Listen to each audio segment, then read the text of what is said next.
आज के सूत्र अपूर्व हैं। समझ से समझने के काम के नहीं, ना समझी से समझने के काम के। जो ना समझें वे ही समझ सकेंगे, जो समझदार हैं वे चूक जाएंगे। समझ से क्षुद्र बातें समझी जाती, ना समझ से विराट समझा जाता है। ज्ञान से बाहर की यात्रा होती, अज्ञान से भीतर की। ज्ञान से पर जाना जाता है, स्वा के मार्ग में ज्ञान बाधा हो जाता है। वहां तो चाहिए निर्दोष चित्त, छोटे बच्चों जैसा भाव। धन्यभागी है वह जिसे वैसा भाव मिले, न मिले तो उस भाव की तलाश करनी चाहिए। ये सूत्र भावुक हृदय के लिए अपूर्व इशारे हैं। इनमें पूरी मंजिल पूरी हो जाती। बिन दर्शन भई बावरी, मैं तुझे देखे बिना पागल हुआ जाता हूं। आश्चर्य है कि मनुष्य परमात्मा को बिना देखे जी कैसे लेता है। एक क्षण भी जीने योग्य नहीं है। जिसने उसे नहीं जाना वह क्यों जी रहा है, यह विचारणीय है, आश्चर्य की बात है। और जिस दिन तुम जानोगे उसे, उस दिन तुम्हें भरोसा ना आएगा कि इस जानने के पहले तुम जी कैसे लिए, किस सहारे जी लिए, किस आधार पर जी लिए, किस हेतु से जी लिए। लेकिन जब तक उसका दर्शन नहीं मिला है, तब तक हमें याद ही नहीं है, स्मरण ही नहीं है कि हम क्या हो सकते हैं। बीज जब तक टूटा नहीं, तब तक उसे पता भी कैसे हो कि कौन सी अनंत संभावनाएं उसके भीतर छिपी हैं। पक्षी जब तक उड़ा नहीं, उसे कैसे पता हो आकाश का आनंद, मुक्ति का आनंद, स्वातंत्र का आनंद।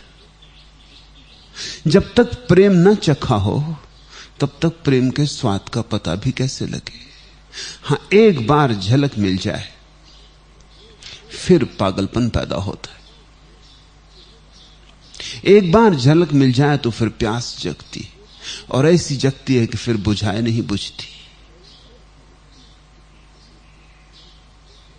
सदगुरु के संग साथ, सदगुरु की पास, सदगुरु के निकट रहते रहते कभी सदगुरु के भीतर जो घटा है, एक पलक को सही बिजली की तरह शिष्य के सामने भी कौंध जाता है। यही सत्संग का राज है। सत्संग संक्रामक है। बीमारियां ही नहीं लगती एक दूसरे से, स्वास्थ्य भी लगता है। और संसार ही एक दूसरे से नहीं लग जाता, सत्य भी लगता है। तुम जरा अपनी जीवन प्रक्रिया को देखो। कोई धन कमाने निकला था, किसी को धन कमाते देखकर तुम धन कमाने में लग गए हो। कोई पद के लिए आतुर था, उसकी आतुरता तुम्हें भी पकड़ गई है, तुम भी पद के पीछे चल पड़े हो। तुम सीखते कहां हो, सीखते किससे हो? जो भी तुम जानते हो जीवन के संबंध में, वो आसपास से आता है, किसी से आता है। सत्संग अर्थ है किसी ऐसे व्यक्ति के पास होना जिसकी आंखों में परमात्मा भर गया है। उसके पास रहना काफी है, कुछ और करने की जरूरत नहीं। उसके पास उठना बैठना, ये अवसर जितना मिले उतना अच्छा है, क्योंकि कब किस क्षण में तुम्हारा हृदय ग्राहक होगा, किस क्षण में जो गुरु में घटा है वो तुम में छलांग लगा जाएगा, कुछ कहा नहीं जा सकता। कभी तुम खुले होते हो, कभी तुम बंद होते हो, कभी तुम लेने को तैयार होते हो, कभी तुम लेने को तैयार नहीं भी होते हो। कभी तुम्हारे मन में हजार हजार विचारों की तरंगें होती, तब तुम गुरु के पास हो के भी दूर हो।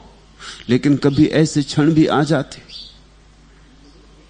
जब विचार की तरंगें नहीं होती या बहुत कम होती, ना के बराबर होती। उसी क्षण वो जो गुरु के भीतर उमगा है उसकी कुछ बूंदें तुम्हारे कंठ में भी उतर जाती। उसी क्षण जो रोशनी गुरु के भीतर जगी है वो तुम्हारे अंधेरे को भी पार कर जाती, बिजली की तरह कौंध जाती है। बस उसके बाद फिर दर्शन की इच्छा जगती है। उसके पहले तो दर्शन सब बातचीत है, जिसे तुमने देखा ही नहीं है, जिसका तुम्हें कोई अनुभव नहीं, उसके लिए तुम प्यासे भी कैसे हो सकते हो? तब तक तुम्हारी सब पूजा और प्रार्थना झूठी है। तब तक तुम जिन मंदिरों में जाते हो, मस्जिदों में जाते हो, गुरुद्वारों में, वह जाना औपचारिक है, एक संस्कार है सामाजिक, तुम उसे पूरा कर देते हो। मंदिर मस्जिदों से नहीं होगा, जीवित मंदिर खोजो। पत्थर की दीवारों से नहीं होगा, कहीं जहां परमात्मा अभी भी धड़क रहा हो। किन्हीं आंखों में झांको, जिन आंखों में परमात्मा झांका हो। किन्हीं आंखों में झांको जो आंखें परमात्मा में झांक चुकी हो। किसी ऐसे के संग साथ हो लो। सौभाग्य के किसी क्षण में उसका मतवालापन तुम्हें भी पकड़ लेगा। सौभाग्य के किसी क्षण में एक झंझावात की तरह तुम्हारे चारों तरफ ऊर्जा का प्रवाह होगा। तुम एक अंधड़ में फंस जाओगे, एक अंधड़ जो तुम्हें अनंत की यात्रा पर ले जा सकता है। तब दर्शन की इच्छा जगती है। गुरु की आंख में झांक कर परमात्मा में झांकने की अभीप्सा पैदा होती। फिर चैन नहीं, फिर बावरापन है। बिन दर्शन भई बावरी। इसका अर्थ समझ लेना। इसका अर्थ यह है कि प्राथमिक घटना घट चुकी है, एक बार झलक मिल चुकी है, अब दर्शन की इच्छा है। थोड़ा सा स्वाद लग गया है, ओंठों ने थोड़ा सा रस पी लिया है, अब और पीने की इच्छा है। अब बिना पिए नहीं रहा जाता। मेरा जौ के दीद आजमा के तो देखें, जरा रुख से पर्दा उठा के तो देखें। तब भक्त कहता है जरा मेरी प्यास को आजमाओ, जरा मेरी अभीप्सा को परखो। ये जो मेरे प्राणों में जल रही है उत्कंठा, जरा इसकी तरफ देखो। मेरा जौ के दीद आजमा के तो देखें, जरा रुख से पर्दा उठा के तो देखें। परमात्मा को चुनौती देना शुरू करता है भक्त। फुसलाता है, मनाता है, झगड़ता है, पुकारता है। कभी नाराज होकर चुप हो जाता, नहीं पुकारता। कभी रोता है, कभी पीठ फेर लेता है। ये सारी भक्ति की भावभंगिमाएं। जिससे प्रेमी झगड़ते हैं, भक्त भगवान से झगड़ता है। मैं न कहता था उठाओ, तुम न आरिस से नकाब, देख लो वो सुबह के फीके उजाले पड़ गए। मैं न कहता था उठाओ, तुम न आरिस से नकाब, देख लो वो सुबह के फीके उजाले पड़ गए। कई तरह से फुसलाता है, चुनौती देता है। तुम्हारी झलक अगर मिल जाए तो चांद तारे फीके पड़ जाएं, तुम्हारी झलक अगर मिल जाए तो सूरज अंधेरा हो जाए। तुम जरा पर्दा उठाओ। मुझको यह आरजू कि उठाएं नकाब खुद, उनको यह इंतजार तकाजा करे कोई। ऐसा दोनों के बीच, सीमा और असीम के बीच, क्षुद्र और विराट के बीच, बूंद और सागर के बीच बहुत गुफ्तगू चलती, बहुत वार्ता होती, बहुत चर्चा होती।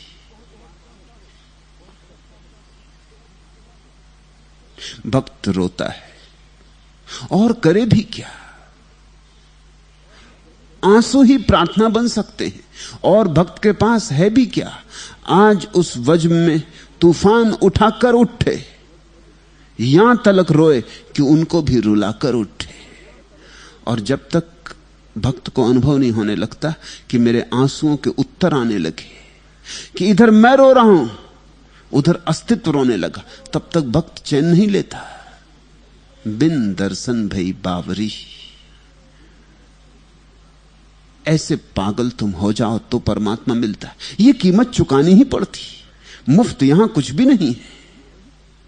अक्सर लोग संसार की क्षुद्र चीजों के लिए बड़ी कीमत चुकाने को तैयार हैं, और परमात्मा के लिए कोई कीमत चुकाने को तैयार नहीं है। मेरे पास लोग आते हैं, वो कहते हैं परमात्मा कहां है, हम देखना चाहते। मैं उनसे पूछता हूं चुकाने की क्या तैयारी? चुकाने के संबंध में वो कहते हैं हमने सोचा ही नहीं, हमने विचार ही नहीं किया। हम तो परमात्मा को देखना चाहते है भी, मगर मूल्य क्या चुकाओगे? परम प्यारे को खोजने चले हो, जो भी तुम्हारे पास है सब दे देना होगा। सर्वहारा हो जाओगे तो ही उसे पाओगे। ऐसी घड़ी जरूर आती जब तुम्हारा रुदन तुम्हारे रोए रोए से होता है, तो उस तरफ भी आंसू टपकते, वृक्ष रोते हैं और चांद तारे रोते। इस जगत में तुम्हारे भीतर उठे प्रश्नों के उत्तर छिपे। यह जगत प्रतीक्षा कर रहा है कि तुम पुकारो तो उत्तर आए। यह जगत तुम्हारे प्रति उपेक्षा से भरा हुआ नहीं है। यही परमात्मा मानने का अर्थ है। परमात्मा मानने का यह अर्थ नहीं होता कि ऊपर कोई एक वृद्ध पुरुष बैठा है जो सारे जगत को चला रहा है। वो तो बच्चों की कहानियां हैं। आस्तिक भी उनमें उलझे हैं, नास्तिक भी उनमें उलझे हैं, बच्चों की कहानियां। परमात्मा के मानने का सार अर्थ क्या होता है? इतना ही अर्थ होता है कि यह अस्तित्व हमारे प्रति उपेक्षा से भरा हुआ नहीं, यह अस्तित्व हम में रस रखता है। इतना ही अर्थ है। यह अस्तित्व हम में उत्सुक है, यह हमारे विकास में उत्सुक है, यह हमारे चरम उत्कर्ष में उत्सुक है, यह हमें जीवन की परम आनंद की यात्रा पर ले जाना चाहता है।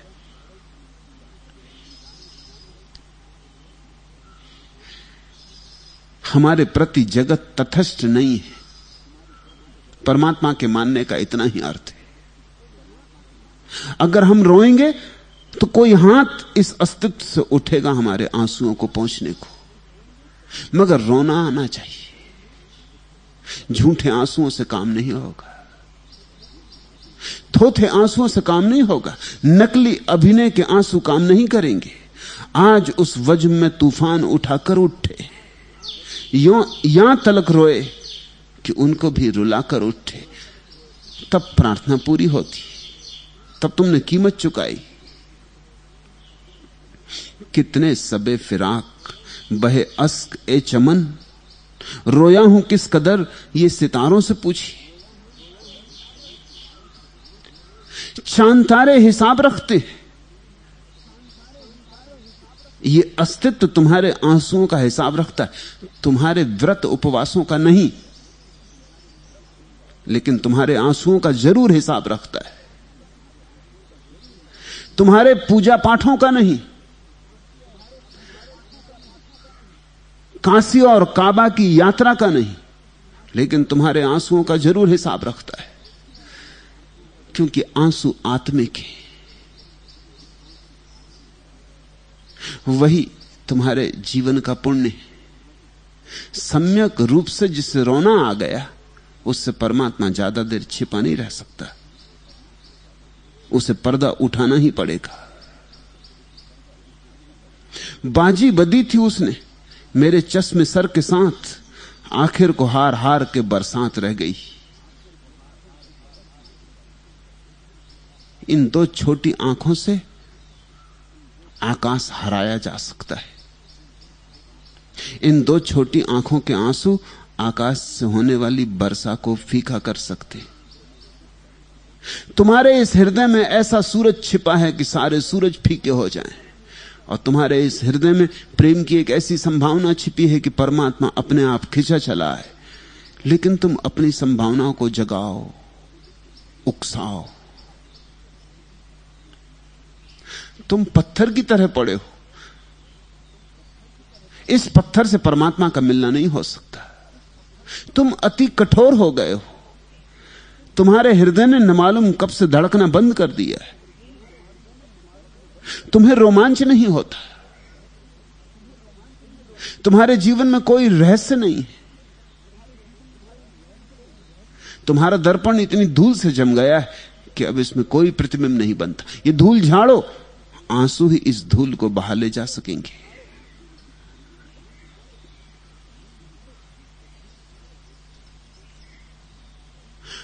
और देखना सस्ता मामला नहीं है। बाजी, दांव, खतरा है। क्योंकि जिस दिन तुम उसे देखोगे, उसके देखने में ही तुम मिट जाओगे और मर जाओगे। तुम रह के उसे न देख पाओगे। इसलिए पागल ही उसे देख सकते हैं, क्योंकि अपने को मिटाने की हिम्मत समझदारों में नहीं होती, हिसाब किताब लगाने वाले दुकानदारों में नहीं होती। पहले 100 बार इधर उधर देखा है, जब तुझे डर के एक नजर देखा है। उसके पास जाने वाले को 1000 तरह के भय पकड़ते। सबसे बड़ा भय तो यही पकड़ता है कि मैं मिटा। बड़ा भय तो यह पकड़ता है जैसे कोई दिया, मिट्टी का दिया, छोटी सी रोशनी वाला दिया सूरज से मिलने जाए तो सूरज के सामने एकदम फीका हो जाएगा, ना कुछ हो जाएगा। है भी या नहीं कोई फर्क नहीं पड़ेगा। नहीं कि दिया मिट जाता है, दिया है अब भी, उतनी ही रोशनी है, मगर अब इस सूरज के सामने इस रोशनी का क्या मूल्य, इस रोशनी का क्या अर्थ। परमात्मा के सामने हम ऐसे ही फीके हो जाते। तो जो जरा भी अहंकार से भरा है वो उससे बचता है, वो भागता है, वो दूर रहता है, वो पीठ किए रहता है। अहंकारी ही नास्तिक हो जाता है। लेकिन मैं ये नहीं कह रहा हूं कि तुम में से जो आस्तिक हैं वो आस्तिक हैं। आस्तिक तो मुश्किल से कभी कोई होता है। दुनिया में नास्तिक हैं और झूठे आस्तिक हैं। आस्तिक तो कोई मुश्किल से कभी होता है। नास्तिक वो है जिसने पीठ कर ली, कम से कम ईमानदार है, कहता है ईश्वर है ही नहीं। आस्तिक वो है जो उतनी ही पीठ किए हुए झूठा आस्तिक जो तुम्हें दुनिया में मिलेगा, चारों तरफ है, हर बाजार में, हर दुकान में, हर मकान में, हर मंदिर मस्जिद गुरुद्वारे में। ये जो झूठा आस्तिक है इसने भी पीठ की है ईश्वर की तरफ, लेकिन ये और भी ज्यादा चालबाज है। ये नास्तिक से ज्यादा चालबाज। इसने एक झूठा ईश्वर बना लिया है, उसके सामने मुंह किए हुए, असली की तरफ पीठ किए हुए, झूठ के सामने मुंह किए हुए। तुमने मंदिर मस्जिदों में जो मूर्तियां बना ली वो तुम्हारे हाथ के खिलौने। छोटे बच्चे अपने गुड्डा गुड्डियों का विवाह करते और तुम राम सीता का विवाह करके बारात निकालते हो। क्या फर्क है? तुम्हारे जीवन में प्रौढ़ता कभी आएगी या नहीं आएगी? मंदिरों में तुम जिन मूर्तियों को पूज रहे हो वो तुम्हारे हाथ की बनाई हुई मूर्तियां। उसको खोजो जिसने तुम्हें बनाया है। तुम उसकी पूजा कर रहे हो जिसे तुमने बना लिया है। तुम्हारा बनाया हुआ झूठ होगा, कृत्रिम होगा। उन मूर्तियों को मूर्ति कला कहो तो मैं राजी, धर्म मत कहो। वे मूर्तियां प्यारी हो सकती, सुंदर हो सकती, मगर उनका संबंध सौंदर्य शास्त्र से, धर्म से नहीं। धार्मिक होने के लिए तो नग्न होकर उसके सामने होना पड़ेगा जो है। बड़ी हिम्मत चाहिए, बड़ा पागलपन चाहिए।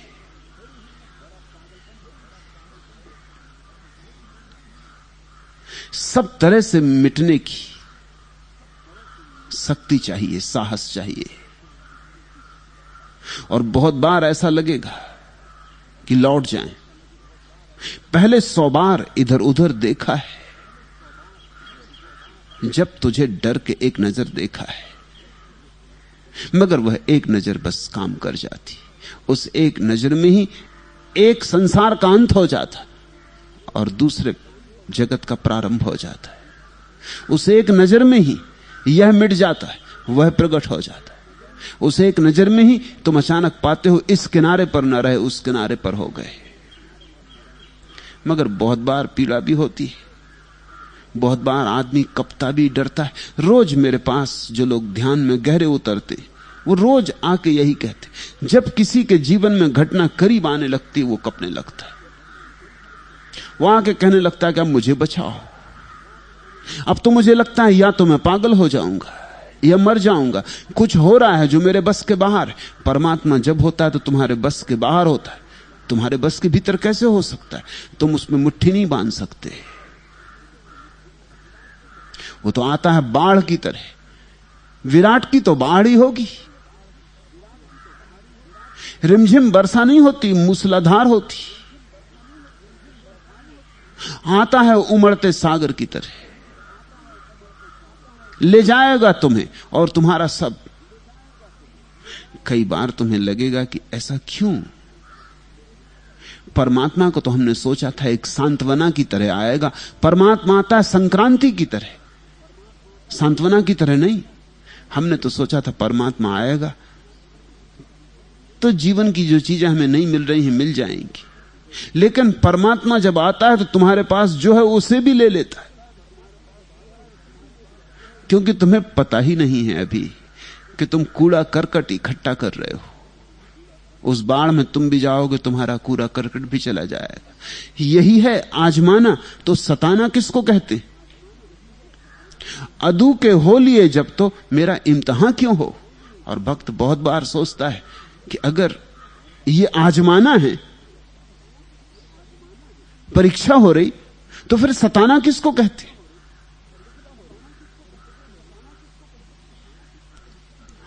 अदू के हो लिए जब तो मेरा इम्तिहान क्यों हो। और भक्त कहता जब मैं तुम्हारा हो गया तो मेरा इम्तिहान क्यों होता है। लेकिन उसके होते होते होते बहुत समय लगता है। हम इंच इंच छोड़ते हैं। हम में से बहुत कम इतने साहसी होते हैं जो इकट्ठा छोड़ देते हैं, छलांग लगा जाते हैं। हम फुटकर फुटकर छोड़ते हैं, जरा जरा एक एक इंच सरकते, बामुश्किल सरकते। इसलिए इतनी लंबी परीक्षा मालूम होती। मगर धनी धर्मदास निश्चित पागल रहे होंगे। पागलों का ही यह काम है, उन्हीं का यह धन्य भाग है। सब दांव पर लगा दिया था, कुछ भी बचाया नहीं था। जब तक तुमने कुछ बचाया उतनी ही दीवार रहेगी। जब तक तुमने कहा इतना तो बचा लूं, कभी समय पर असमय में काम पड़ेगा, उतनी दीवार रहेगी। जितना बचाया वही तुम्हारे और परमात्मा के बीच दीवार रहेगी। बिन दर्शन भई बावरी गुरधो दीदार। धर्मदास कहते हैं अब और क्या चाहिए, पागल हो गया हूं, सब गमा बैठा हूं, अब तो दर्शन दो।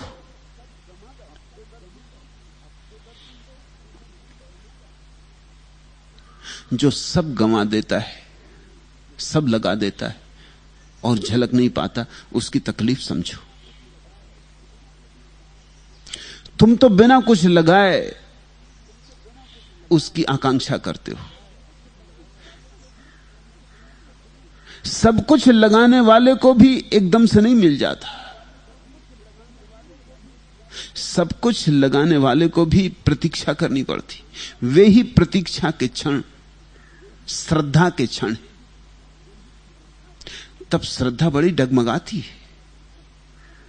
मन हजार तरह की शंकाएं उठाने लगता है कि इधर सब दांव पर लगा दिया, यहां कुछ मिला भी नहीं, न घर के रहे न गांठ के, संसार भी गया, निर्वाण का कुछ पता नहीं चल रहा है।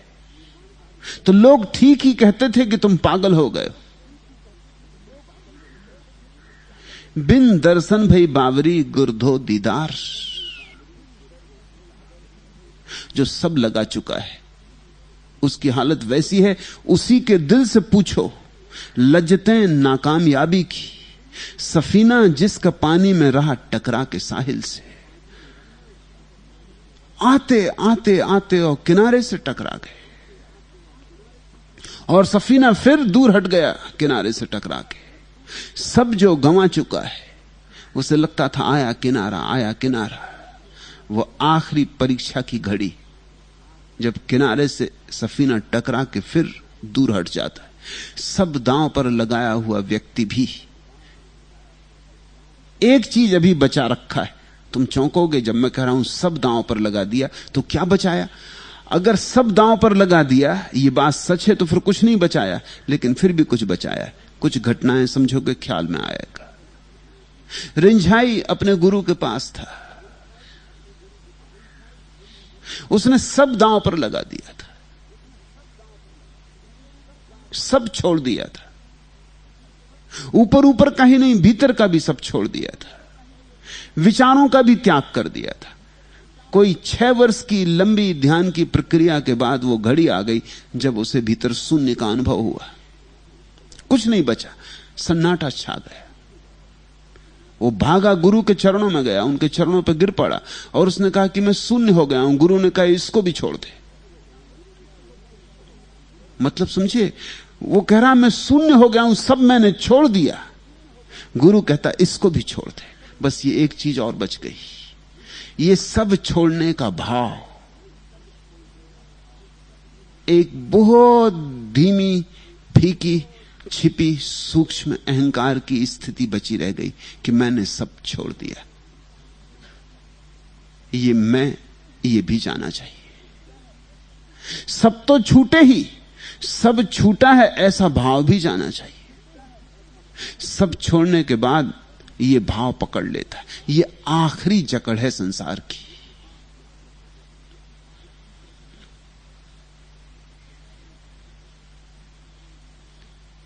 और जब कोई किनारे से टकरा के फिर धार में उलझ जाता है, उसकी पीड़ा समझो। जिसे एकांत झलक मिल गई है परमात्मा की और फिर दूरी बढ़ने लगती, उसकी तकलीफ समझो। हर समत तीरगी है जहाने हयात में, जैसे गुजर के आए हैं एक रोशनी से हम।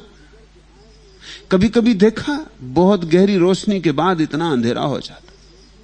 रास्ते पर तुम चल रहे हो, कोई तेज कार अपना पूरा प्रकाश तुम्हारी आंखों में फेंकती हुई गुजर जाती। ऐसे अंधेरा था लेकिन फिर भी तुम चल रहे थे, कुछ कुछ दिखाई पड़ता था। लेकिन ये कार जो आंखों में तेज रोशनी डाल के गुजर गई, ये भयंकर अंधेरे में छोड़ जाती। भक्त ही जानता है असली अंधेरे को। तुम तो अंधेरे में चलने के आदी हो, तो अंधेरे में तुम्हें थोड़ी थोड़ी रोशनी है। जब परमात्मा की झलक मिलती, भक्त एकदम से जैसे अंधा हो जाता है। फिर यहां कुछ भी नहीं सूझता, फिर यहां एक पल ठहरने का कोई अर्थ नहीं मालूम होता, एक सांस लेने का कोई प्रयोजन नहीं मालूम होता।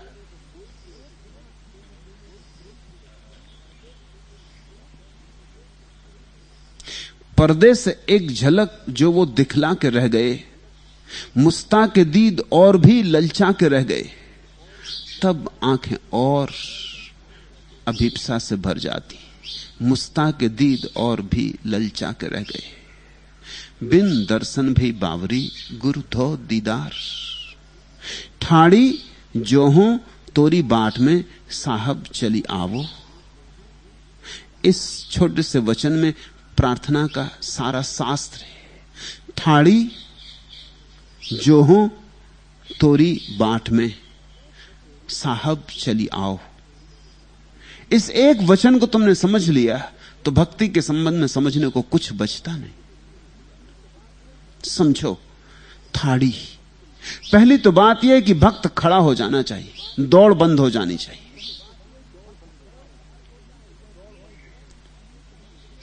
दौड़ का अर्थ होता है यह मिल जाए वह मिल जाए, यह कर लूं वह कर लूं, आपाधापी।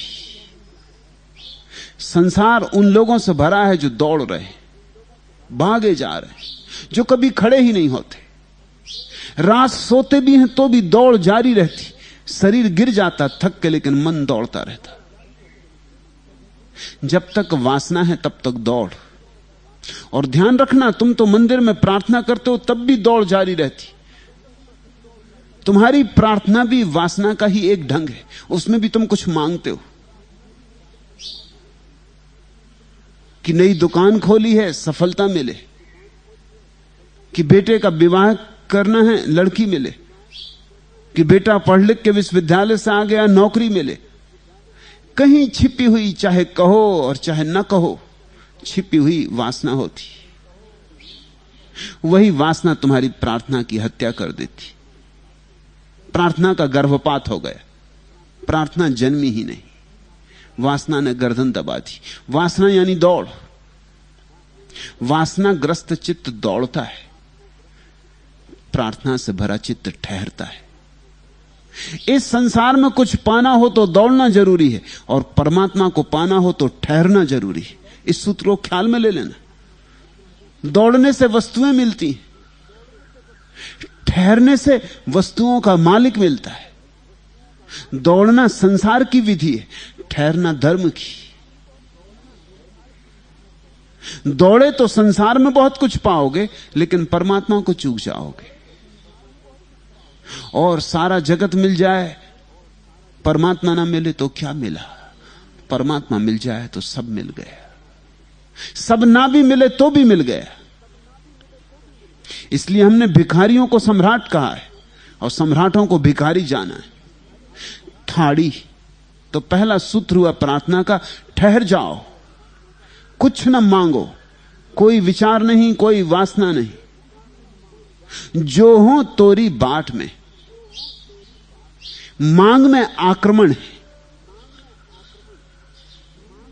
प्रार्थना में आक्रमण नहीं है, केवल जोहना है, बाट जोहना। जैसे कोई अपने प्यारे की राह देखता है द्वार खोलकर, सिर्फ राह, प्रतीक्षा। प्रतीक्षा प्रार्थना का दूसरा तत्व है। पहला तत्व ठहर जाओ, स्थिरता, जिसको कृष्ण ने स्थिति प्रज्ञा कहा है, जिसकी प्रज्ञा ठहर गई है,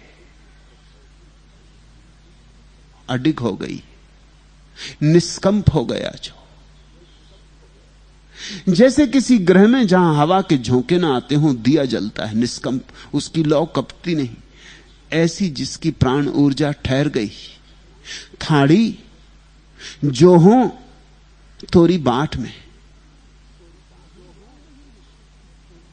भेद समझना, मांग नहीं है कोई, सिर्फ प्रतीक्षा है। आओ तो धन्य भाग, ना आओ तो कोई शिकायत नहीं। आओ तो स्वागत, ना आओ तो प्रतीक्षा जारी रहेगी। अनंत प्रतीक्षा का धैर्य चाहिए, तो इस क्षण भी घटना घट जाती। जिसके पास धैर्य है, उसके पास परमात्मा को खींच लेने का चुंबक है।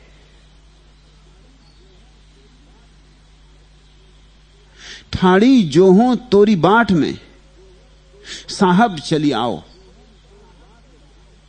और भक्त कहता है, मैं तो तुझे खोजने कहां हूं, तेरा तो कुछ पता ठिकाना नहीं, और तू तो विराट है। यूं तो कहो तो सब जगह है, और खोजने जाओ तो कहीं मिलता नहीं। मैं तुझे खोजने कहां हूं? तेरा पता ठिकाना भी मालूम नहीं, तेरा नाम धाम भी मालूम नहीं, तुझे पहले कभी देखा भी नहीं। मिल भी जाएगा तो मैं पहचानूंगा कैसे, प्रतिभिज्ञा कैसे होगी कि हां यही तू है? तो मैं तो अवश्य हूं, तू ही आए तो बात बने। और ध्यान रखना, भक्तों की यही उद्घोषणा है कि जब तुम तैयार होते हो वह आता है।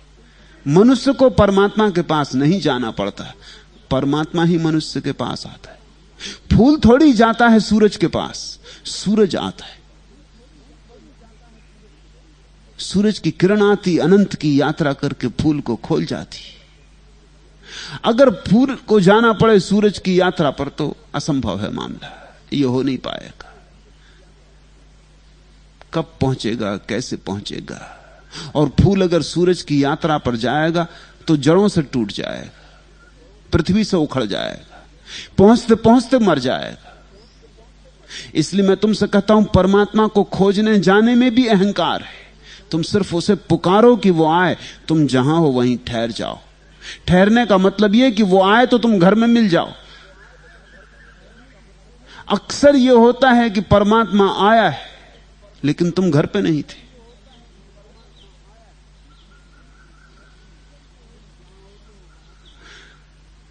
इसे समझना, तुम जहां होते हो वहां तुम होते कहां हो? मंदिर में बैठे माला फेर रहे हो लेकिन वहां तुम कहां हो? मन तुम्हारा दुकान पर है, खाते बही कर रहा है, दुकानदारी चला रहा है। तुम दुकान पे भी होते हो, ऐसा भी नहीं तो परमात्मा वहीं आ जाए। परमात्मा तुम्हारी दुकान से थोड़ी डरता है। जब तुम दुकान पे हो सकता है घर हो, पत्नी से झगड़ा हो रहा है। जब तुम पत्नी के पास होते हो वहां भी आ सकता है। परमात्मा को तुम्हारी पत्नी से कोई अड़चन नहीं, वो कोई भगोड़ा सन्यासी नहीं। लेकिन जब तुम पत्नी से बात कर रहे हो तब वहां कहां हो? तुम किसी सिनेमा में बैठे हो। तुम जहां हो वहां नहीं हो, यह मजा है। और परमात्मा तुम्हें वहीं खोज सकता है जहां तुम हो। ठहरने का अर्थ है तुम जहां हो वहीं हो गए। भोजन कर रहे हो तो वहीं तुम्हारी पूरी चेतना उपस्थित है। दुकान पर बैठे हो तो पूरी चेतना उपस्थित है। मंदिर गए हो तो पूरी चेतना उपस्थित है। और जिसकी पूरी चेतना कहीं भी उपस्थित हो सकती हो उसे मंदिर जाने की जरूरत नहीं रह जाती। वह जहां है वही मंदिर है। उसके पैर जहां पड़ते हैं वहां तीर्थ बन जाते। वो जहां बैठ गया पालती मार के वहीं मंदिर खड़ा हो गया। उसकी मौजूदगी मंदिर है। थाड़ी जो हो तोरी बाट में साहब चली आओ। तुम आओ, मैं राह देखूं। और आखिरी बात इस सूत्र की है, जब भी भक्तों ने कोई गहरी बात कही है तो सदा अपने लिए स्त्रीलिंग का प्रयोग किया है। बिन दर्शन भई बावरी, मैं पागल हो गई हूं। धनी धर्मदास कह रहे हैं, मीरा नहीं कह रही। मीरा कहे तो चलेगा कि मैं पागल हो गई हूं। धनी धर्मदास कह रहे हैं, बिन दर्शन भई बावरी, मैं पागल हो गई हूं। थाड़ी जो हो तोरी बाट में, मैं तेरी राह देख रही हूं। साहब चली आओ, मेरे मालिक तुम आ जाओ। भक्त की भावदशा स्त्रीण है। जैसे स्त्री प्रतीक्षा करती है पुरुष की, पुरुष खोजता है। स्त्री पहल नहीं करती प्रेम में, पुरुष पहल करता है। स्त्री को लाख किसी से प्रेम हो जाए तो भी ये उसकी गरिमा और गौरव के खिलाफ है कि वो उसका पीछा करे। वो राह देखती, वो शुभ मुहूर्त की राह देखती जब पुरुष निवेदन करेगा। वो स्त्रीण लज्जा का हिस्सा है, वो स्त्रीण संकोच का हिस्सा है। और वो संकोच सुंदर है। स्त्री अनाक्रमक है, पुरुष आक्रामक है। पुरुष खोज पर जाता है, स्त्री राह देखती। स्त्री ग्राहक है, स्त्री गर्भ है, स्वीकार करती। और जो भी स्त्री में पड़ जाता है वही जीवंत हो उठता है।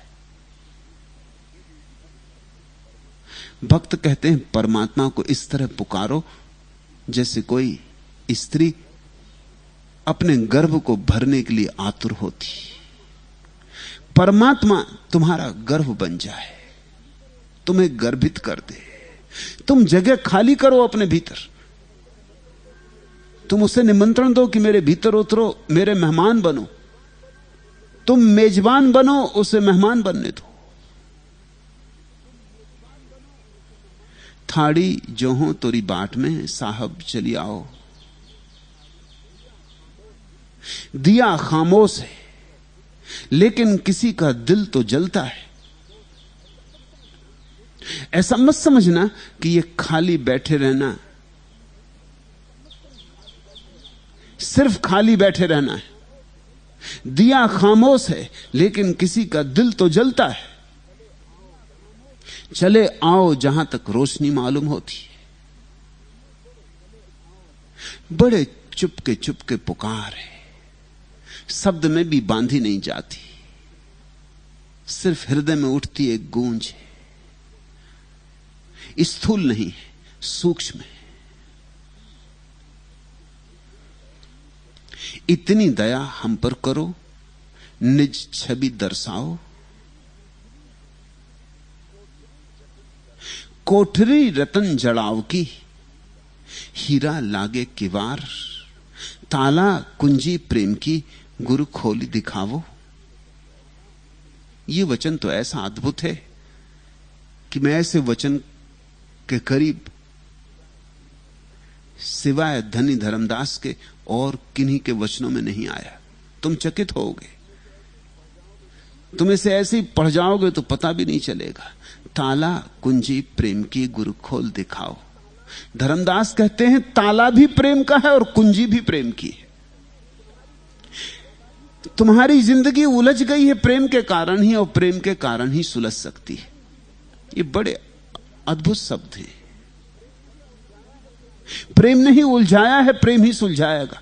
गलत से प्रेम हो जाए उलझन हो जाती, ठीक से प्रेम हो जाए सुलझन हो जाती। वो जो धन के प्रेम में पड़ा है उसकी मुसीबत क्या है? प्रेम ही मुसीबत है, धन थोड़ी। धन क्या मुसीबत करेगा? धन तो मुर्दा है, धन क्या मुसीबत कर सकता है? धन को तुम छोड़ना चाहो तो धन तुम्हारा पीछा नहीं करेगा। धन तुमसे कहेगा नहीं कि कहां जाते हो, मुझे छोड़ के कहां जाते हो। अदालत में कोई मुकदमा नहीं चलाएगा। धन ने तुम्हें नहीं पकड़ा है, इसलिए सवाल धन का नहीं है। तुम अगर सांसारिक प्रेम में पड़े हो तो संसार को गालियां मत दो, उलझन तुम्हारे प्रेम की है। अब लोग हैं संसार से लड़ रहे हैं, वो कहते हैं हम संसार छोड़ के जाएंगे। संसार छोड़ के चले जाओगे क्या फर्क पड़ता है? जहां जाओगे वहीं तुम्हारा प्रेम फिर निर्मित हो जाएगा। मैं ऐसे लोगों को जानता हूं जिन्होंने घर छोड़ दिया, पत्नी बच्चे छोड़ दिए, भाग गए जंगलों में, वहां बैठ गए। वहां शिष्यों से उनका उसी तरह प्रेम हो गया जैसे अपने बेटे बेटियों से था। अब अगर शिष्य मर जाए तो वो वैसे ही रोएंगे जैसे बेटे के मरने से रोते थे। क्या फर्क पड़ा? अगर आज शिष्य धोखा दे जाए तो वो उसी तरह दुखी होते हैं जैसे बेटा धोखा दे जाता तो दुखी होते, और कहते दगाबाज निकल गया। मकान से प्रेम था, अब मकान तो नहीं है तो आश्रम से प्रेम हो जाएगा। फर्क क्या पड़ता है? मेरे एक मित्र हैं, मकान बनाने का उन्हें बड़ा शौक। अपना तो बनाते ही, कई मकान उन्होंने बनाए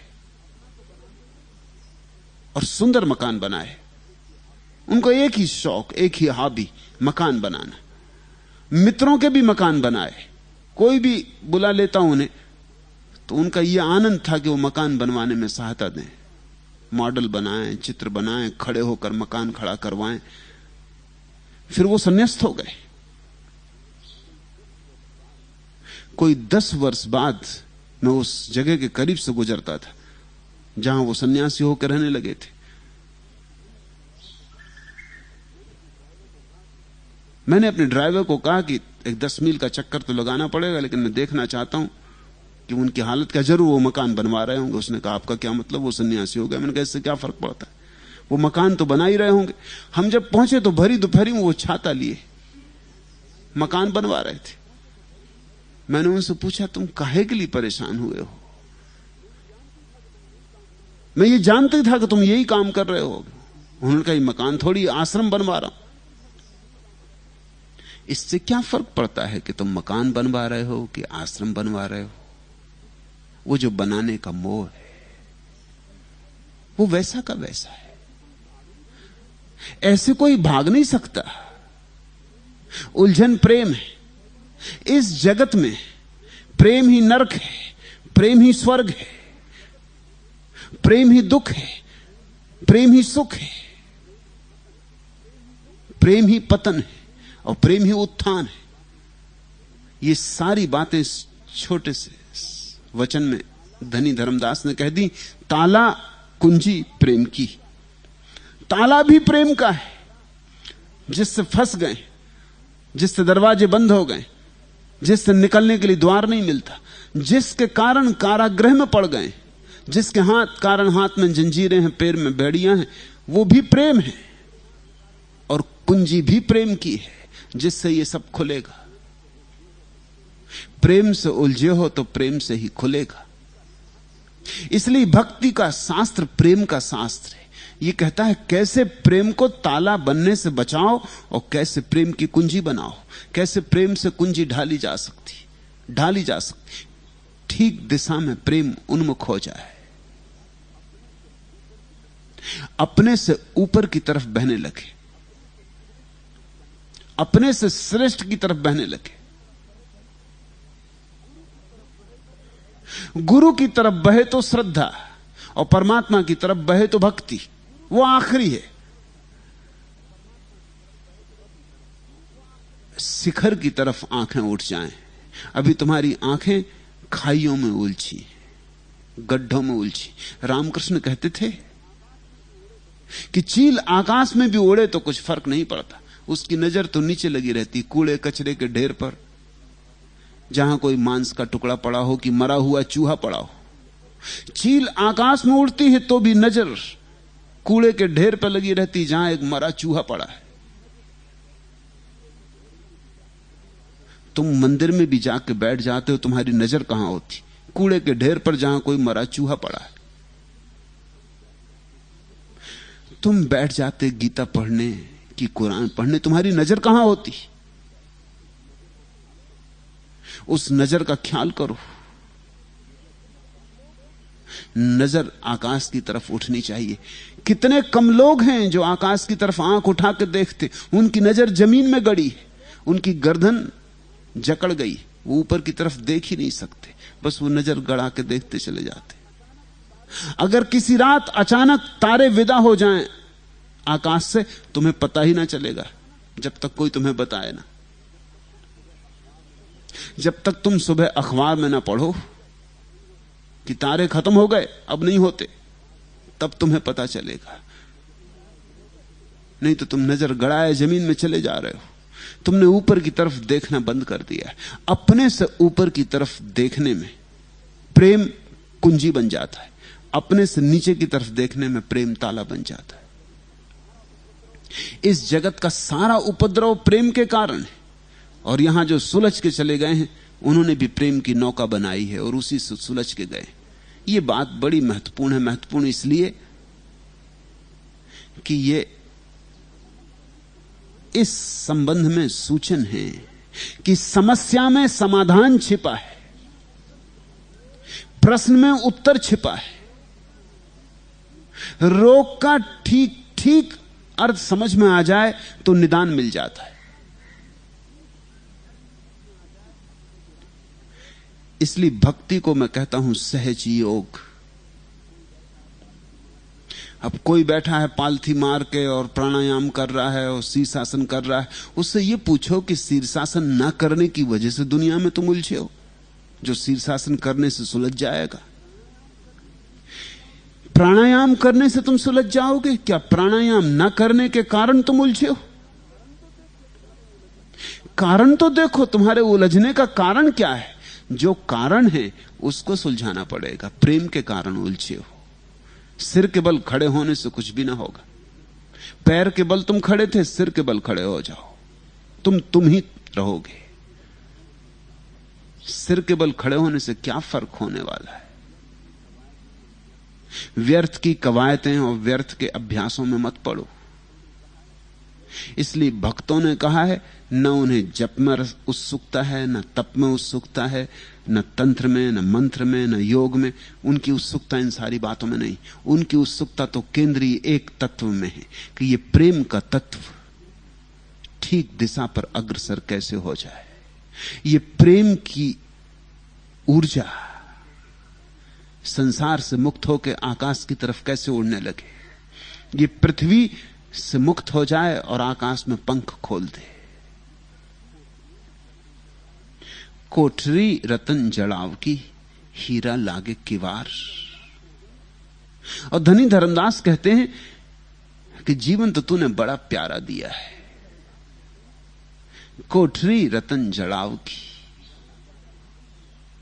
हीरा लागे किवार। बड़ा प्यारा जीवन दिया है, ताला कुंजी प्रेम की, गुरु खोल दिखाओ। लेकिन हमने ताला बना लिया है, अब तुम किसी तरह बताओ कि हम कैसे कुंजी बना लें। और अत्यंत होश की जरूरत है, अत्यंत जागरूकता की जरूरत है, तभी प्रेम की कुंजी बन सकती। अनजाने मूर्छित बेहोशी में तो प्रेम का ताला ही बनता है, उसी में तुम और उलझते चले जाते हो। ऐसे ही जैसे मकड़ी जाला बुनती, अपने ही भीतर से बुनती और कभी कभी खुद फंस जाती। प्रेम का जाला तुम ही बुनते हो, उसी में तुम उलझ जाते हो, जीवन उसी में समाप्त हो जाता है।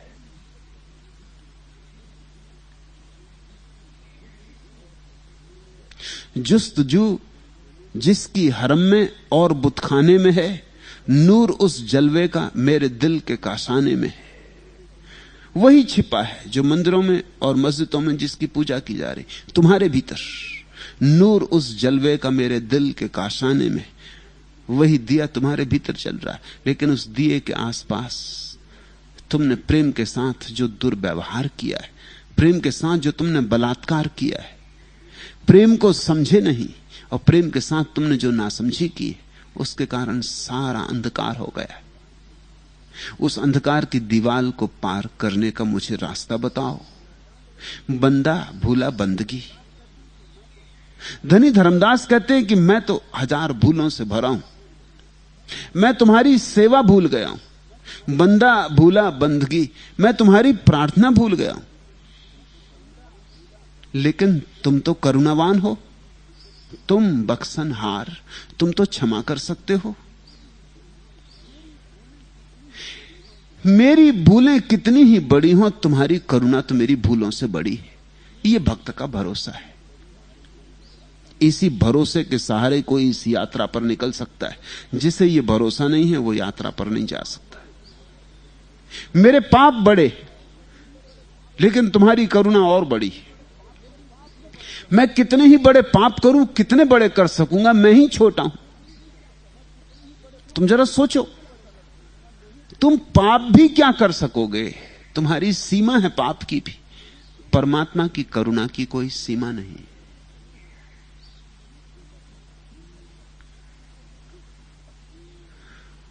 उसकी असीम करुणा के सामने तुम्हारे छोटे छोटे दो दो कौड़ी के पाप, इनका क्या मूल्य? बर्ट्रैंड रसल ने अपनी आत्मकथा में लिखा है कि मैं विचार करता हूं कि मैंने जिंदगी में कितने पाप किए। जो मैंने किए, अगर मैं कठोर से कठोर अदालत के सामने उनको बयान कर दूं तो मुझे ज्यादा से ज्यादा 4 या 5 साल की सजा हो सकती। और जो मैंने नहीं किए, सोचे अगर वो भी बयान कर दूं और उनके लिए भी दंड मिलता हो तो समझो 5 साल की और सजा हो सकती। 10 साल की सजा हो सके, इतने मेरे पापों की कुल संपदा है। क्या इस क्षुद्र पाप की ढेरी के लिए मुझे अनंत काल तक नरक में सड़ना पड़ेगा? ईसाई यही कहते कि अनंत काल तक नरक में सड़ना पड़ेगा। यह बात जरूर ईसाइयों ने जोड़ी होगी, यह बात जीसस की तरफ से नहीं आई हो सकती, क्योंकि जीसस तो कहते हैं वह प्रेम है, करुणा है। परमात्मा यानी प्रेम, तो प्रेम इतना भी नहीं कर सकेगा, यह तो हद हो गई, यह तो अन्याय हो गया। कितने ही तुमने पाप किए हो, इनके लिए अनंत काल तक के लिए नरक में सड़ना तो निश्चित गुनाह के लिए जरूरत से ज्यादा दंड हो गए। तुम्हारे पाप सीमित हैं, तुम्हारा दंड भी सीमित होना चाहिए। तुम्हारे पाप तो सीमित हैं और दंड असीम अनंत काल के लिए। हिटलर को भी तुम अनंत काल के लिए नरक में डालो तो अन्याय होगा। ये करुणावान प्रेम से भरे परमात्मा के हृदय में यह बात कैसे उठ सकती है? भक्त का भरोसा यह है, इस फर्क को ख्याल में लो। योगी का, त्यागी का, विरागी का भरोसा यह होता है कि मैंने पाप किए हैं, मैं पुण्य करके चुकतारा कर दूंगा। जितने मैंने पाप किए हैं उतने पुण्य कर दूंगा, संतुलन ला दूंगा, तराजू बराबर कर दूंगा। लेकिन इसमें अहंकार की घोषणा है, इसमें परमात्मा का सहारा नहीं मांगा गया है। त्यागी परमात्मा का सहारा नहीं मांगता, परमात्मा का सहारा मांगने में उसे दीनता मालूम होती। वो कहता मैं ही कर लूंगा, मैंने किए थे पाप, मैं पुण्य करके सब निपटारा कर दूंगा, बुरा किया था भला करूंगा। भक्त का भरोसा यह है कि मेरे किए तो जो भी होगा बुरा ही होगा, मैं ही बुरा हूं, मेरा किया हुआ मेरी बुराई से ही निकलेगा। मैं पुण्य भी करूंगा तो पाप हो जाएगा, मैं अच्छा करने जाऊंगा तो बुरा हो जाएगा। मेरी सामर्थ्य, ये मैं हर चीज को जहर से भर देता है, ये अहंकार हर चीज पर जहर फेंक देता है, ये पुण्य को भी जहरीला कर देता है। मेरे किए क्या होगा? तो भक्त कहता है लेकिन मुझे तुम्हारी महाकरुणा का भरोसा है। बंदा भूला बंदगी तुम बख्शनहार, मेरी आह का तुम असर देख लेना, वो आएंगे थामे जिगर देख लेना। भक्त कहता है फिक्र ना करो, मैं रोऊंगा, बंदगी तो मैं भूल ही गया, प्रार्थना मुझे आती नहीं, लेकिन मेरी आह का तुम असर देख लेना। आह तो निकल सकती है, मेरे हृदय से जो आह उठेगी वही मेरी प्रार्थना है। मेरी आह का तुम असर देख लेना, वो आएंगे थामे जिगर देख लेना। रोऊंगा, पुकारूंगा, उनकी करुणा का भरोसा है। बंदा भूला बंदगी तुम बख्शनहार, धर्मदास अर्जी सुनो कर दो भव पार।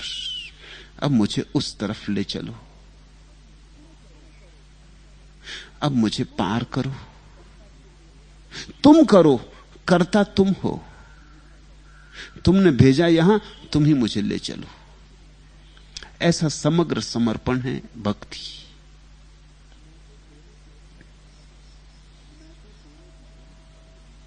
मैं तो तोरे भजन भरोसे अविनाशी, ये भरोसा है, ये श्रद्धा है, इसमें कृत्य से कुछ भी नहीं जोड़ा जा रहा है।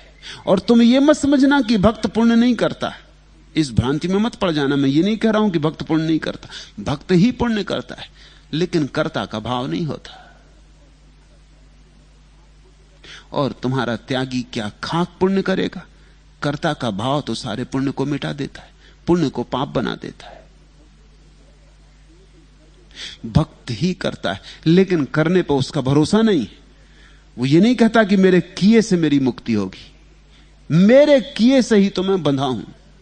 मैं तो तोरे भजन भरोसे अविनाशी, मेरा तो एक ही भरोसा है कि तेरा भजन करूंगा, तेरा गीत गाऊंगा, तेरा गुण गाऊंगा। और क्या चीज कुर्बा करूं आप पर? दिल जिगर आपका, जिंदगी आपकी,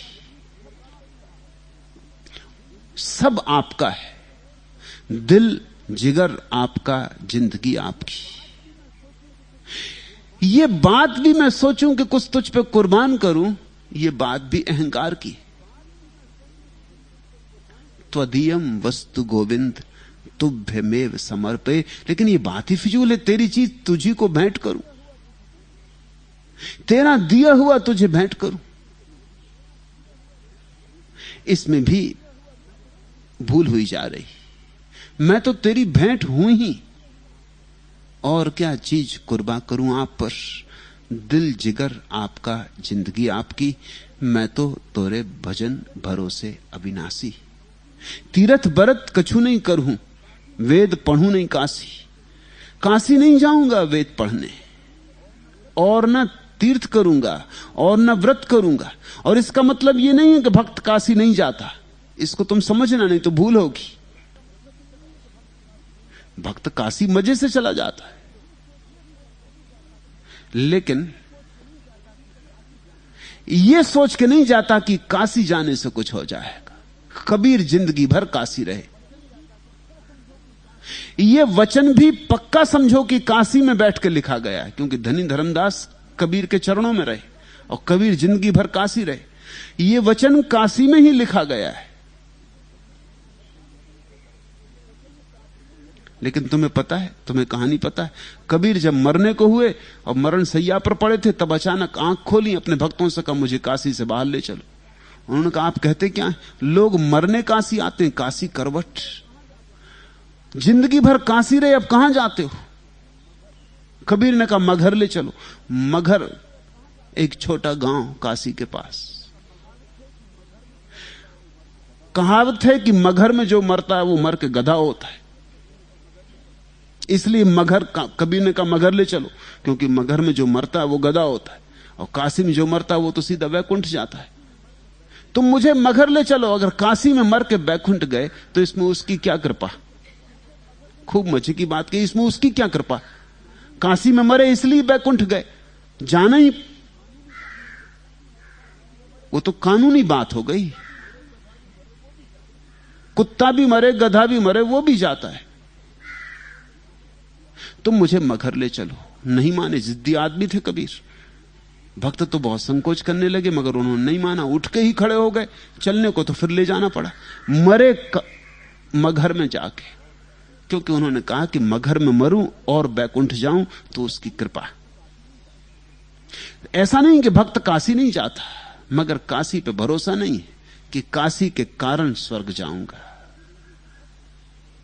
और ऐसा भी नहीं है कि भक्त व्रत नहीं करता, लेकिन व्रत तो उसका भरोसा नहीं है। अगर वो उपवास भी करता है तो उसके कारण दूसरे होते हैं। कभी शरीर की शुद्धि के लिए करता है, कभी रोग के उपचार के लिए करता है, कभी प्रार्थना को पवित्र बनाने के लिए करता है, कभी भूल ही जाता है भजन में और उपवास हो जाता है, याद ही नहीं आती भोजन की। वही असली उपवास है। उपवास शब्द का भी यही अर्थ है। उपवास शब्द का अर्थ अनशन नहीं है, इसलिए हमारे पास दो शब्द हैं। अनशन का मतलब होता है जिसने चेष्टा करके भोजन नहीं किया, जिसने रोका, भूख तो लगी थी और भोजन नहीं किया, यह अनशन। इसलिए जो राजनीतिक लोग उपवास करते हैं उसको उपवास कभी नहीं कहना चाहिए, वो अनशन है। उपवास जैसे पवित्र शब्द का उपयोग राजनीतिज्ञों के द्वारा भूख हड़ताल करने के लिए नहीं किया जाना चाहिए, फिर चाहे मुरारजी देसाई करते हो या कोई और करता हो। अनशन है वो जबरदस्ती है। उपवास शब्द में ही जरा गौर करो। अनशन का अर्थ है आज नहीं खाऊंगा, यह निर्णय। उपवास का अर्थ है उसके पास, उपवास परमात्मा के पास होना। उसके पास ऐसे मगन हो गए कि भोजन की याद ना आई, भोजन का समय चूक गया, भोजन का वक्त निकल गया। उसकी मगनता में ऐसे डूबे कि शरीर का स्मरण न रहा, तब उपवास। चेष्टा से नहीं, सहज फलित हो जाए। तुम्हारा प्रेमी तुम्हारे घर आ गया, तुमने ख्याल किया? अक्सर ऐसा हो जाता है, प्रेमी घर आ जाए, भूख ही नहीं लगती। कौन फिक्र करता है भोजन की? प्रेम इतना पेट भर देता है कि भोजन की कौन फिक्र करता है। भूल गए तो उपवास। अगर प्रेमी घर आ जाए और भोजन का स्मरण ना आए, इसको मैं उपवास कहूंगा। तो परमात्मा का जब स्मरण गहन होता है, उसका वाद्य भीतर बजता है, तब कभी कभी भक्त को उपवास हो जाता है, लेकिन वो इसकी घोषणा नहीं करता और इसको अपने पुण्यों में नहीं गिनता। काशी हो आता है, काशी सुंदर, काबा हो आता है, काबा सुंदर, लेकिन ये उसका भरोसा नहीं। भरोसा तो उसका एक है, मैं तो तोरे भजन भरोसे अविनाशी, और उसका दूसरा भरोसा नहीं। इस भरोसे को वो और दूसरे सहारे नहीं देता। ये एक नाव काफी है, और छोटी छोटी नाव और 25 तरह के उपाय नहीं करता। वो तो वही लोग करते हैं जिन्हें उसका भरोसा नहीं। वो कहते हैं ये भी कर लो, वह भी कर लो। मैंने सुना है मुल्ला नसरुद्दीन मरने के करीब था, उसने आंख खोली, हाथ जोड़े और कहा, हे अल्लाह कृपा कर। आकाश की तरफ देखा, फिर जमीन की तरफ देखा, कहा, हे शैतान कृपा कर। उसकी पत्नी ने कहा, तुम होश में हो कि पागल हो गए? सन्निपात है, मरते समय शैतान की याद कर रहे हो। उसने कहा, पागल, अब आखिरी घड़ी में कौन काम पड़े किसको पता, दोनों का नाम ले लेना ठीक है। जो भी काम पड़ जाएगा तो कहने को तो रहेगा तेरा नाम लिया था। अब मरते वक्त मैं ये झंझट नहीं लेना चाहता कि एक का नाम लूं और हो सकता है दूसरे के हाथ पड़ूं। दोनों का स्मरण कर लेता हूं। ये राजनीतिज्ञ का दृष्टिकोण है, ये कूटनीति का दृष्टिकोण है। वो कहता है ये भी कर लो, ये भी कर लो, ये भी कर लो। इसमें भरोसा नहीं है। भक्त का एक भरोसा है, मैं तो तोरे भजन भरोसे अविनाशी, तीरथ व्रत कछु नहीं कर दूं, वेद पढ़ू नहीं काशी। वेद ही तो पढ़ रहे थे काशी में, कबीर के पास कर क्या रहे थे? कबीर यानी वेद। वेद कोई किताब थोड़ी है। लेकिन धनी धर्मदास ये कह रहे हैं किताब नहीं पढ़ूंगा। सदगुरु मिल गया हो तो कौन किताब की फिक्र करता है? वेद जीवंत मिल गया हो तो मुर्दा वेदों की कौन चिंता करता है? गुरु मिल जाए तो गुरु ग्रंथ की कौन फिक्र करता है? गुरु ना मिले तो गुरु ग्रंथ की फिक्र की जाती है। सिखों में जिस दिन गुरुओं का होना बंद हो गया, उस दिन गुरु ग्रंथ हाथ में रह गया। जब तक गुरु होते रहे तब तक गुरु ग्रंथ का क्या मूल्य था?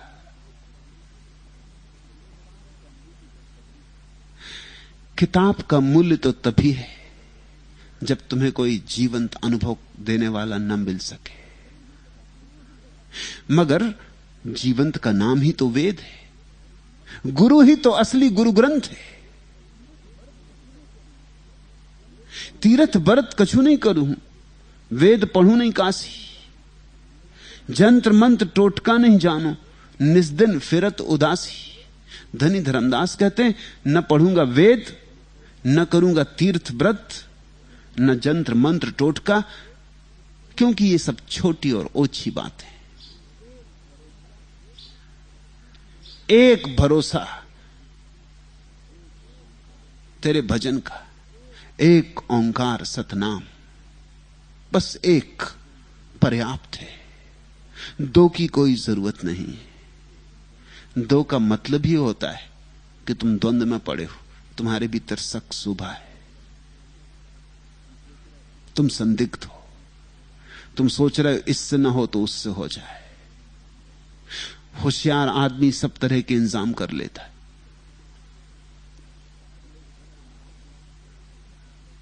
मैं एक घर में मेहमान था, 4 बजे रात ट्रेन पकड़नी थी। घर के मालिक ने अपने ड्राइवर को कहा कि ठीक 3 बजे तू कार पोर्च में लाके खड़ी कर देना।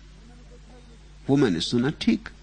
फिर मैंने देखा कि वो रिक्शे वाले को कह रहे हैं कि तू भी आ जाना 3 बजे। तब जरा मैं हैरान हुआ कि जब कार आ जाएगी तो रिक्शा वाला। और फिर मैंने उनको सुना कि वो अपने नौकर से कह रहे हैं कि तू भी मौजूद रहना, अगर जरूरत पड़े तो सामान सिर पर रख के ले चलना। स्टेशन पास ही थी, दूर नहीं थी। मैंने उन्हें पूछा कि मामला क्या है। उन्होंने कहा भरोसा किसी का नहीं।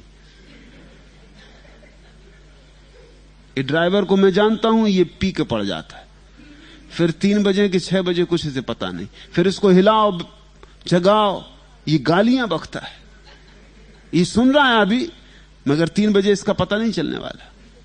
फिर ये रिक्शे वाला, ये नंबर 2 है, ये इससे बेहतर है, मगर इसका भी कुछ पक्का नहीं है, कभी आ जाता है कभी नहीं भी आता। ये तीसरा मेरा नौकर है, इसको आप देख ही रहे हैं, जितनी देर आप यहां रहे हैं, ये कभी समय पे इसका कोई पता चलता ही नहीं। तो फिर मैंने कहा फायदा क्या? उन्होंने कहा फायदा कुछ नहीं है, लेकिन आदमी सब इंतजाम कर लेता है, आखिर में मैं तो हूं ही, आपको सुबह ले चलूंगा। और यही हुआ, आखिर में वही लेके मुझे स्टेशन पहुंचे, वो 3 में से कोई नहीं आया। मैंने उनसे कहा कि देखें, इनके बर्तन में आपका भी हाथ है। जब ड्राइवर सुनता है कि रिक्शे वाले को भी आप कह रहे हैं कि तू भी आ जाना, तो सोचता है ठीक है, कोई ना कोई तो आ ही जाएगा। और जब आपका नौकर सुनता है कि रिक्शा वाला भी आने वाला, ड्राइवर भी आने वाला, वो सोचता है क्या मतलब, कौन 3 बजे रात सर्दी में उठे, कोई ना कोई तो आ ही जाएगा। ये आप ही इस उपद्रव के पीछे कारण है। न आपका उन पर भरोसा है, न उनका आप पे भरोसा है। भरोसे की यहां कोई बात ही नहीं। धनी धर्मदास ठीक कहते हैं, मैं तो तोरे भजन भरोसे अविनाशी। अब और इससे बड़ा क्या है जिसको मैं पकड़ूं? आखिरी बात पकड़ ली, इसके आगे अब और क्या है? जंत्र मंत्र टोटका नहीं जानू, निज दिन फिरत उदासी। ये उदासी शब्द भी समझने जैसा है। इसका ठीक वही अर्थ होता है जो उपवास का होता है। उपवास का अर्थ होता है उसके पास होना, उदास का अर्थ होता है उद आसीन, उसके पास बैठना। इसका मतलब होता है सत्संग। मगर इस शब्द का अर्थ बदल गया है। लंबी यात्रा करते करते इस शब्द का अर्थ बड़ा अजीब हो गया, लेकिन उसके पीछे भी कारण है। अब तो उदासी का अर्थ होता है जो बिल्कुल उदास है, हताश है। मगर इसके पीछे कारण है, इस अर्थ के पीछे भी कारण है। जो लोग परमात्मा में डूबे वो संसार के प्रति उदास हो गए। जिन्होंने उसका साथ पा लिया, उनका साथ संसार से अपने आप ढीला हो गया। जिन्होंने परम धन पा लिया, संसार के धन पर उनकी मुट्ठी खुल गई। जिन्होंने उस अविनाशी को देख लिया, फिर यहां देखने योग्य कुछ न रहा। तो लोगों ने देखा कि वो उदास हो गए, लेकिन असली बात यह थी कि वो उदास नहीं हो गए थे, उन्हें परम धन मिल गया था। वे परम भोग को उपलब्ध हो गए थे। अब जिसको हीरे मिल जाए वो कंकड़ पत्थरों में रस क्यों रखे, किस लिए रखे? तो कंकड़ पत्थर में उदास हो गया। तुमको लगता है कंकड़ पत्थर में उदास हो गया क्योंकि कंकड़ पत्थर तुम्हें हीरे मालूम होते, तुम उनको छाती से लगा रहे हो, वो उन्हें छोड़ के जा रहा है।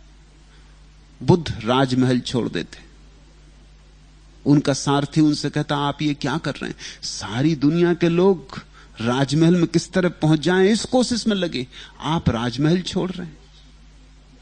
आप उदास क्यों हो गए?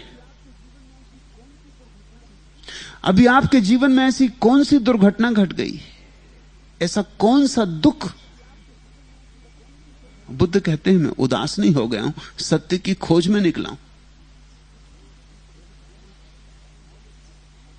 इस भेद को समझना। उदास शब्द का मौलिक अर्थ था उद आसीन, उदासीन,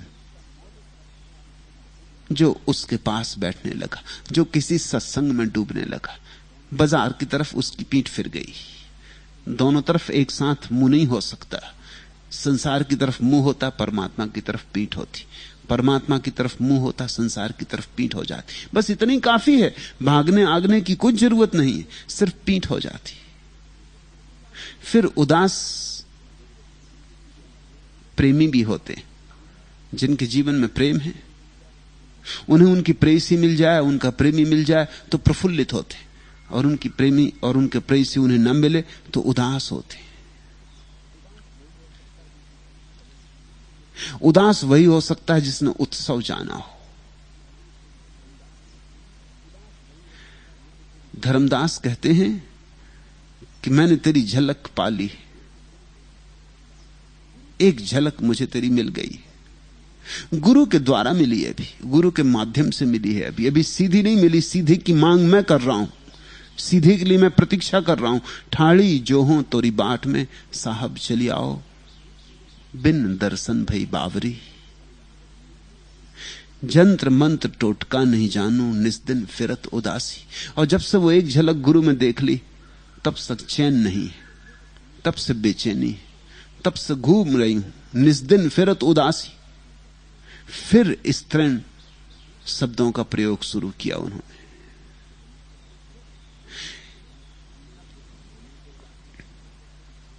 न बुत खाने को जाते हैं, न काबे में भटकते हैं, जहां तुम पांव रखते हो वहां हम सर पटकते हैं। यही है जिंदगी अपनी, यही है बंदगी अपनी, कि उनका नाम आया और गर्दन झुक गई अपनी। यही घट भीतर बधिक वसत है, दिए लोभ की टाटी। धर्मदास बिनवे कर जोरी, सतगुरु चरणन दासी। यही घट भीतर बधिक वसत है। फिर वही कह रहे हैं वो, फिर दोहरा रहे हैं उसी सत्य को। ताला कुंजी प्रेम की, प्रेम ही ताला बन गया, प्रेम ही कुंजी बनेगी। इसी घट में परमात्मा बसता है और इसी घट में परमात्मा की हत्या करने वाला बसा हुआ है। हम दोनों हैं, शैतान भी और भगवान भी। हम दोनों हैं, अंधेरा और रोशनी भी। महावीर ने कहा है, तुमसे बड़ा तुम्हारा कोई मित्र नहीं और तुमसे बड़ा तुम्हारा कोई शत्रु भी नहीं। दोनों बसे हैं एक साथ। असल में दो बसे, ये कहना ठीक नहीं। जब तुम्हारे भीतर जीवन ऊर्जा ठीक दिशा में नहीं बहती तो वही बधिक, और जब तुम्हारी जीवन ऊर्जा ठीक दिशा में बहने लगती तो वही परम प्यारा। भेद नहीं है, ऊर्जा वही है। जहर ही अमृत हो जाता है, पीने का ढंग आना चाहिए। अमृत ही जहर हो जाता है, पीने का ढंग ना आता हो तो। यही घट भीतर बधिक वसत है, दिए लोभ की टाटी। धर्मदास बिनवे कर जोरी, सतगुरु चरणन दासी। अब मोहि दर्शन देव कबीर। कबीर शब्द दो अर्थ रखता है। एक तो कबीर धर्मदास के गुरु हैं, और कबीर सूफियों के परमात्मा के 100 नामों में एक नाम है, या कबीर, ओ महान, ओ विराट। कबीर का अर्थ होता है विराट।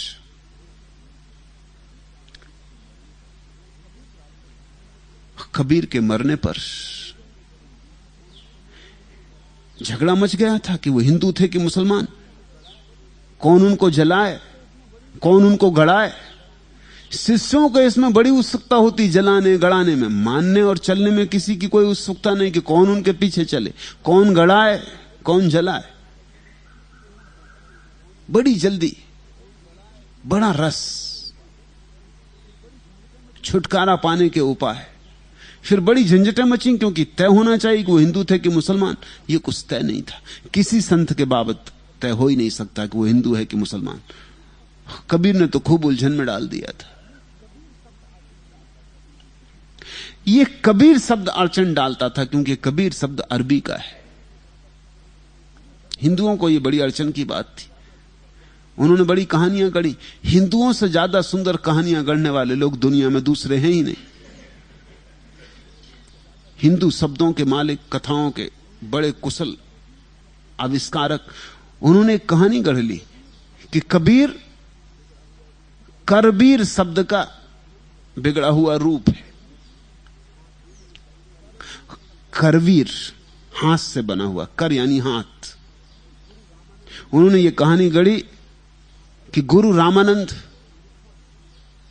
सुबह निकले हैं स्नान करने को, और एक विधवा ने उनके पैर छुए और उन्होंने अपनी मस्ती में आशीर्वाद दे दिया, सौभाग्यवती हो, गर्भवती हो। वो विधवा तो ठिठक के खड़ी हो गई। उसने कहा, आप ये क्या कहते? मैं विधवा हूं, अब सौभाग्यवती नहीं हो सकती। और जब सौभाग्यवती ही नहीं हो सकती तो गर्भवती तो कैसे हो सकूंगी? रामानंद निश्चित मुश्किल में पड़ गए होंगे, लेकिन अब वरदान दे दिया तो वरदान तो पूरा करना ही पड़ेगा। ऐसी कहानी हिंदुओं ने गढ़ ली। तो वो जो हाथ उठा के वरदान दिया था, उसी हाथ के वरदान के कारण ये चमत्कार घटा। वो स्त्री गर्भवती हुई और कबीर पैदा हुए।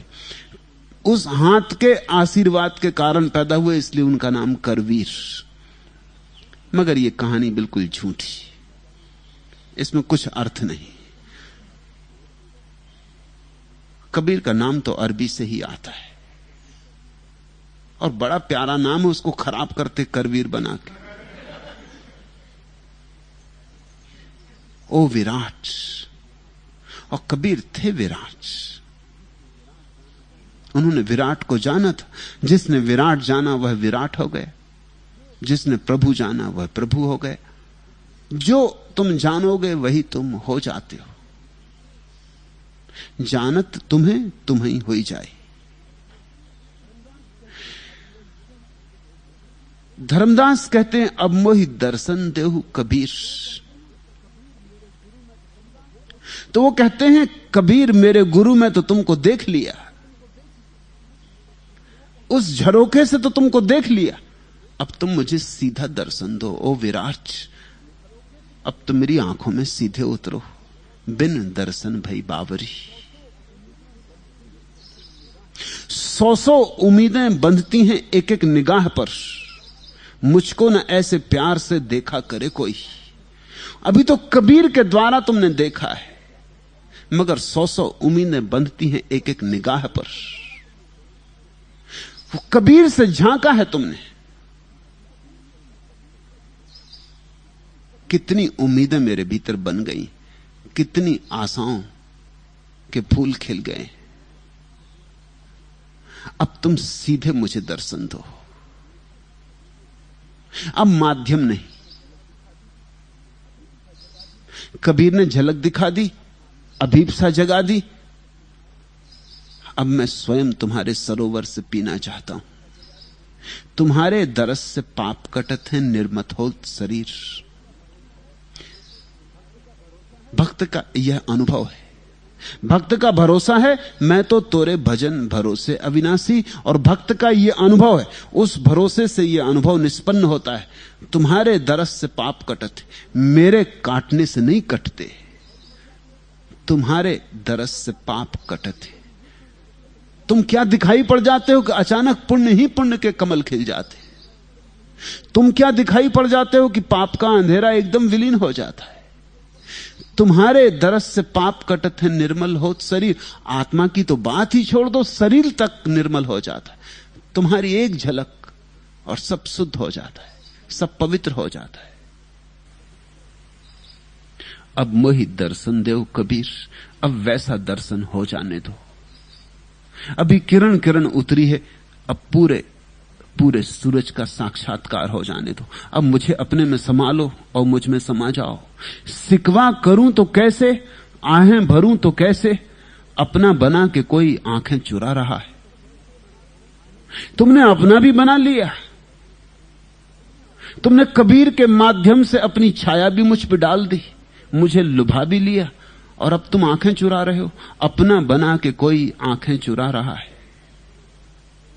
शिकवा करूं तो कैसे, आहें भरूं तो कैसे।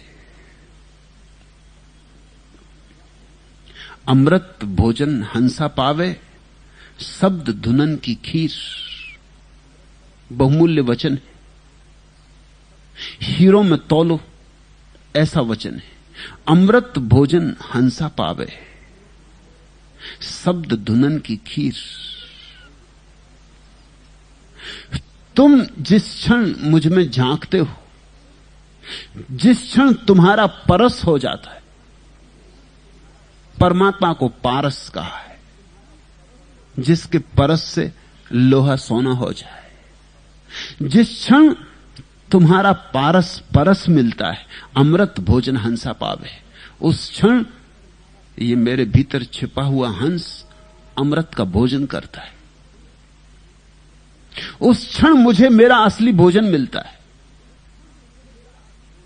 उस क्षण मेरी भूख मिटती है, उस क्षण तृप्ति बरसती है। शब्द धुनन की खीर,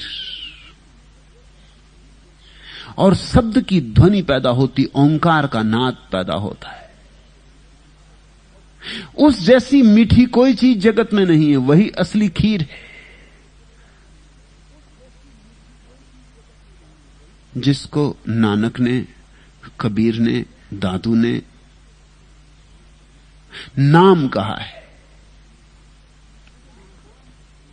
नानक नाम जहाज, वो जो नाम की नौका है, वो नाम क्या है? उसे वेदों ने ओंकार कहा है, प्रणव। तुम्हारे भीतर एक नाद है, तुम्हारे भीतर प्रतिपल एक वीणा बज रही है, लेकिन तुम इतने शोरगुल से भरे हो कि वो वीणा तुम्हें सुनाई नहीं पड़ती। न कारखाने में तूती की आवाज, बाजार में बैठ के कोई धीमे से वाणी वीणा बजा रहा है, और बाजार का उपद्रव, बाजार का शोरगुल, कौन सुने, कहां सुनाई पड़े।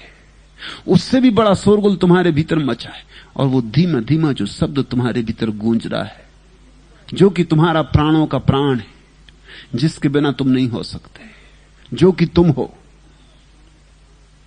शब्द या ओंकार या नाम।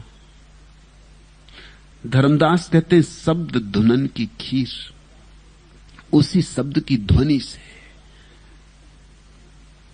सबसे मीठी चीज मैंने अनुभव की है। उसका स्वाद अमृत का स्वाद है। अमृत भोजन हंसा पावे।